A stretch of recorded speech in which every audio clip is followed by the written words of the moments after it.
오늘은요, 돌아보면서 보내심으로 라는 제목으로 은혜를 받고자 합니다. 어느덧 12월의 마지막 주일이에요. 우리는 지금 한 해의 끝에 서 있습니다. 달력으로 보면요, 그냥 단순히 하루, 단 한 주일의 차이일 뿐인데, 이상하게도요, 연말이라는 시간은 우리의 마음을 멈춰 세웁니다. 이상하게도 연말이 되면요, 특별히 바쁘지 않아도 마음이 분주해집니다. 몸은 같은 일상을 살고 있어요. 매일 똑같은 하루가 반복이 되는 것 같죠. 그런데 마음은요, 자꾸만 뒤를 돌아봅니다. 달력을 넘기다 보면 벌써? 라는 생각이 들죠. 그리고 그 말 뒤에는 늘 이런 질문이 따라올 거예요. 나는 올해 2025년 한 해를 어떻게 살아왔는가? 나는 무엇을 붙잡고 여기까지 왔는가? 세상은요, 연말이 되면 정리를 말해요. 회사에서는요, 정산을 하고 실적을 정리하고, 학교에서는 마찬가지로 학업을 정리하고 성적을 정리하고, 가정에서도 한 해의 계획과 결과를 돌아봅니다. 숫자로, 성과로, 눈에 보이는 결과로 한 해를 평가합니다. 그러나 하나님 앞에서의 연말은 다릅니다. 성과를 보고하는 시간이 아니라 마음을 다시 하나님 쪽으로 돌리는 시간입니다.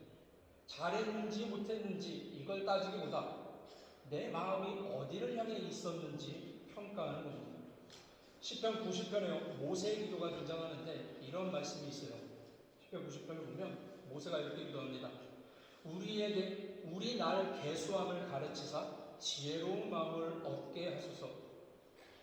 연말은요, 단순히 시간이 지나갔음을 확인하는 시간이 아니라 이 시간 속에서 내가 어떻게 하나님 앞에 서 있었는지를 배우는 자리입니다.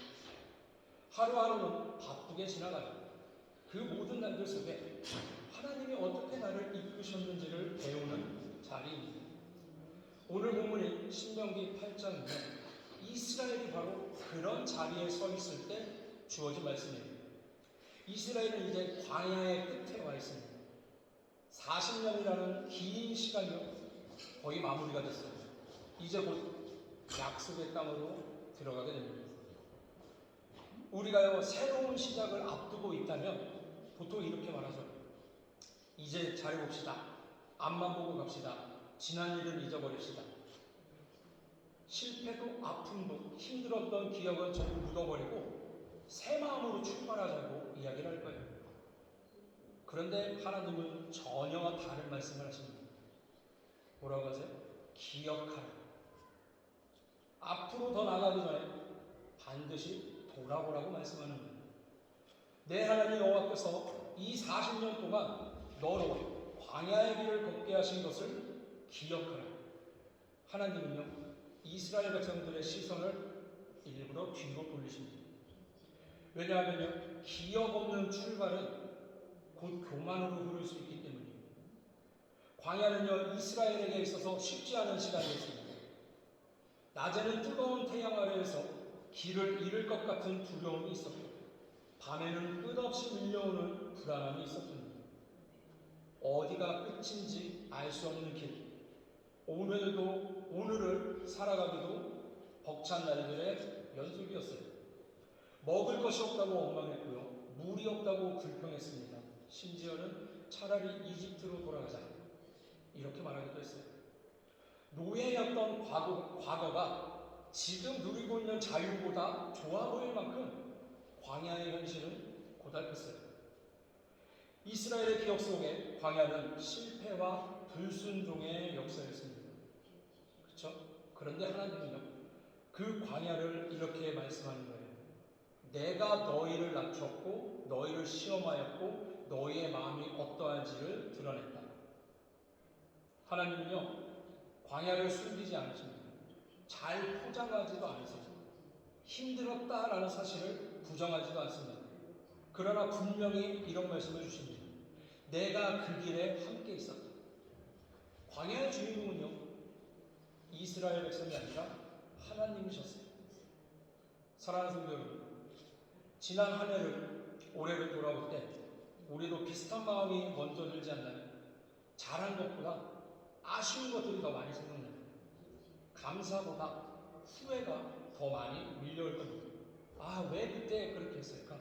왜 그때 그런 말을 했을까? 왜 그렇게 행동했을까? 아, 그러지 말았어야 했는데 조금만 더 믿어봤으면 좋았을 텐데. 시간이 지나서야 보이는 것들이요, 우리를 더 아프게 합니다. 전도서 3장 15절은요 이런 말씀을 줍니다. 하나님께서는 이미 지나간 것을 다시 찾으신대요. 하나님은요 우리가 잊어버린 시간 속에서도 다시 찾아오셔서 말씀해 주시는 거예요. 그때도 내가 너를 놓지 않는다. 너는 흔들렸지만 나는 흔들리지 않았다. 여러분, 그 예화 있잖아요. 어떤 사람이 정말 힘들게 인생을 살았어요. 그러면서 한 환상을 봤는데 분명히 예수님이랑 같이 자기가 동행하는 환상을 봤어요. 그런데 예수님이랑 같이 동행하면서 모래밭을 지나가니까 발자국, 2명의 발자국이 이렇게 찍히는 거죠. 그런데 정말 내 인생에 힘들었던 시기의 환상이 보이는데 발자국이 하나만 찍히는 거예요. 아, 주님이 내가 힘들 땐 곁에 없으셨구나. 나중에 하나님을 만나서 여쭤봤대요.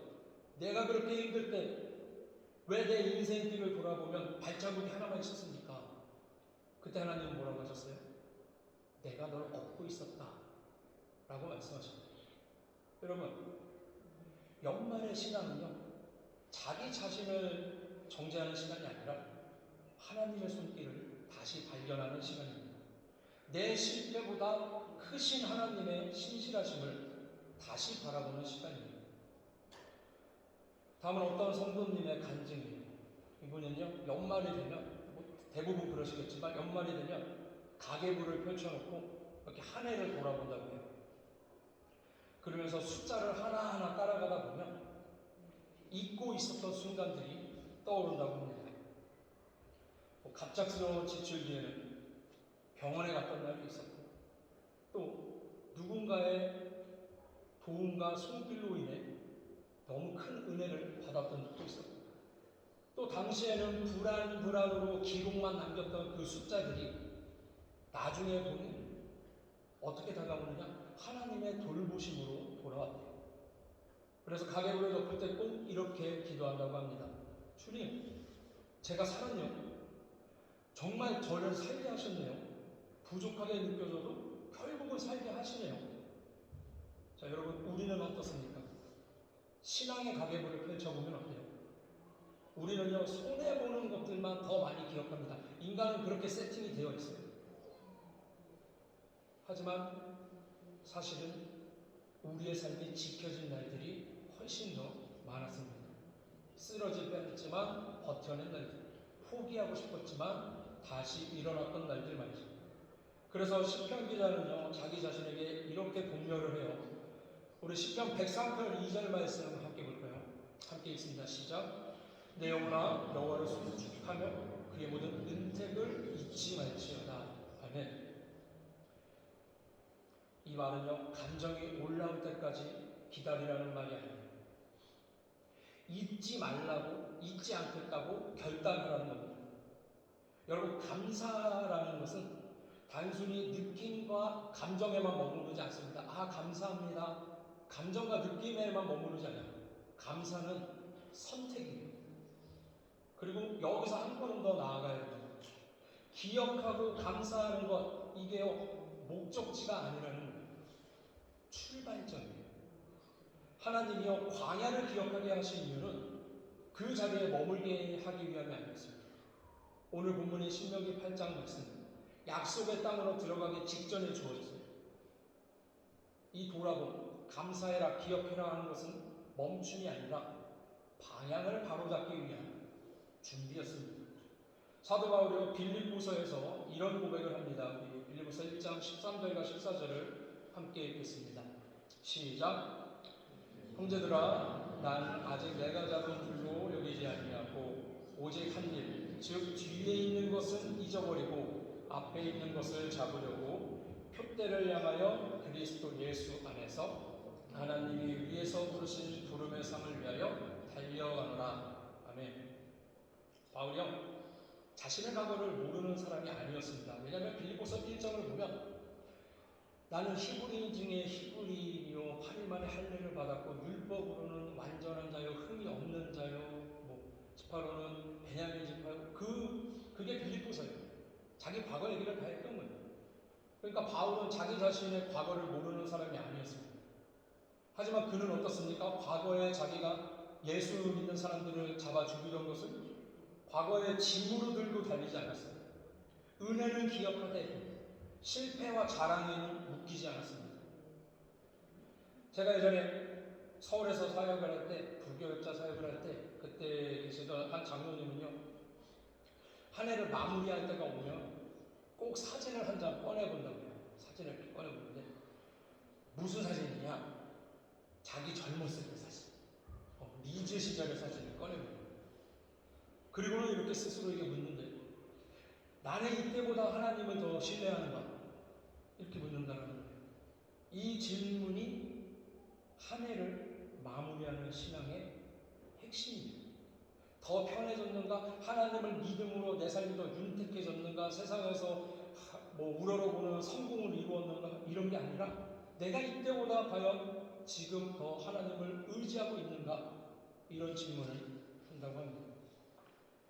여러분 누가복음 17장을 보면요, 너무 유명한 말씀인데 이런 장면이 나와요. 예수님이 이제 예루살렘으로 올라가시는 길에 사마리아와 갈릴리 사이를 지나가고 있었는데 그때 멀리서 10명의 나병 환자가 찾아옵니다. 멀리서 외쳐요. 그들은 가까이 오지도 못하죠. 이미 사회에서 밀려났고 율법으로는 격리되어 있어야 되고 마을 울타리 밖에서 살아야 되는 사람들이 그들은 포기하자고 외칩니다. 선생님, 우리를 불쌍히 여기소서. 예수님은 그들을 보고 뭐라고 말씀하셨냐면 가서 제사장에게 너희의 몸을 보여라 이렇게 말씀하셨어요. 왜냐하면 당시에 나병 환자가 나면 격리시키는 게 율법이었는데 나병이 다 나았다고 생각이 되면 제사장에게 먼저 몸을 보이고 제사장이 이 사람은 완치되었다라고 판결을 하면 다시 들어올 수 있던 거죠. 그러니까 제사장이 종교적 지도자이면서 제사를 집도하면서 플러스 의사의 역할도 했던 것 같아요. 자, 그러니까 예수님이 고쳐주신 게 아니라 가서 제사장에게 몸을 보여라 이렇게 말씀을 하셨습니다. 아직 아무런 변화도 없었지만 10명의 사람이 순종해서 길을 떠나요. 그리고 가는 길에 깨끗함을 받습니다. 10명 모두가 은혜를 받았어요. 그런데 갑자기 한 사람이 돌아옵니다. 감사하며 하나님께 영광을 돌리며 돌아오죠. 예수님은 그에게 말씀하셨습니다. 다른 사람들은 어디 있느냐? 그리고 또 뭐라고 말씀하셨어요? 일어나서 가라. 너의 믿음이 너를 구원하였느니라. 은혜를 받은 사람은 10명이었습니다. 그런데 보내심을 받은 사람은 1명이었습니다. 돌아온 자만이 다시 앞으로 나아갔습니다. 여러분, 예배는요, 머무른 자리가 아니라 다시 길 위에 서게 하는 자리입니다. 신명기 8장에서 계속해서 반복되는 뉘앙스와 핵심은요, 기억하라입니다. 한 해를 마무리하면서 우리가 가장 먼저 할 일은 내 성취를 자랑하거나 내 실패를 자책하는 게 아니라 하나님이 나를 어떻게 인도하셨는지 돌아보는 겁니다. 여러분, 지난 12개월의 달력을 일기 쓰시는 분들은 일기장을 이렇게 한 번씩 넘겨보세요. 우리가 광야 같은 시간을 통과할 때 하나님은 단 한순간도 우리를 놓지 않으셨어요. 그것을 기억하는 것이 곧 신앙의 시작입니다. 오늘 우리는 한 해를 마무리하지만 사실은 하나님의 보내심 앞에 서 있는 거예요. 혹시 광야 같던 1년 동안의 여정을 제자리 걸음 같다고 느끼셨나요? 올 한 해 혹시 제자리 걸음 하는 것 같아서 답답하셨나요? 그런데 여러분, 광야는요, 제자리 걸음을 하고 길을 잃은 곳이 아니라 하나님이 우리를 직접 인도하시는 훈련소였어요. 하나님은요, 우리를 지름길이 아닌 필요한 길로 인도하시고 우리의 믿음을 살피셨던 거죠. 하나님이 우리를 테스트하신 이유는 뭡니까? 우리를 넘어뜨리기 위해서가 아니죠. 우리 마음의 밑바닥을 보기 위해서요. 시험은요, 자격을 박탈하기 위한 유혹과는 달라요. 하나님은 고난을 통해 우리 안에 있는 불순물을 제거하십니다. 내가 이런 상황에서도 하나님을 신뢰할 수 있는가? 이 질문 앞에 서게 했다면 그것은 바로 여러분을 더 큰 그릇으로 빚어가는 하나님의 과정입니다. 평안할 때는요, 평화로울 때는 모두가 믿음이 좋아요. 모두가 눈에 미소가, 눈가에 미소가, 입술에 미소가 넘치고요. 평안할 때는 모두가 행복해 보이고 화목해 보입니다. 하지만 결핍의 순간에 내 입술에서 불평이 나오는지 기도가 나오는지가 진짜 내 실력이고 내 신앙이에요. 올 한 해 여러분이 겪은 크고 작았던 결핍은 사실 하나님만이 내 삶의 주인임을 고백하게 만드시려는 하나님의 세밀한 장치요 계획이었음을 믿으시기 바랍니다. 이제 말씀을 정리하고자 합니다. 사랑하는 성도 여러분, 이제 다가올 새해를 우리가 계획을 할 때 무엇을 얻을까 보다 어떻게 하나님께 더 순종할 수 있을까 질문하시길 바랍니다. 신명기 8장 3절은 말씀합니다. 사람이 떡으로만 사는 게 아니라 여호와에게서 나오는 모든 말씀으로 사는 것이라고 말씀합니다. 새해의 계획이요, 화려한 성공이 아니어도 좋습니다. 광야에서도 만나를 먹이시는 하나님을 신뢰하십시오. 나를 낮추신 자리에서 하나님의 높으심을 경험하십시오. 내 계획보다 하나님의 말씀에 앞서는 한 해를 설계하십시오.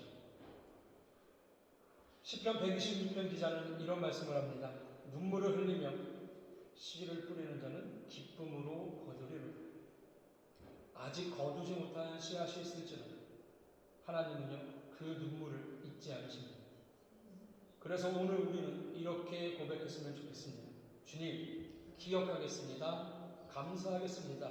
그리고 다시 순종의 자리로 가겠습니다. 이 고백 위에 하나님께서 새로운 한 해를 여러분에게 여실 줄 믿으시고 아버지의 길을 따라가며 경외하시는 저와 여러분이 다 되기를 축원합니다. 할렐루야.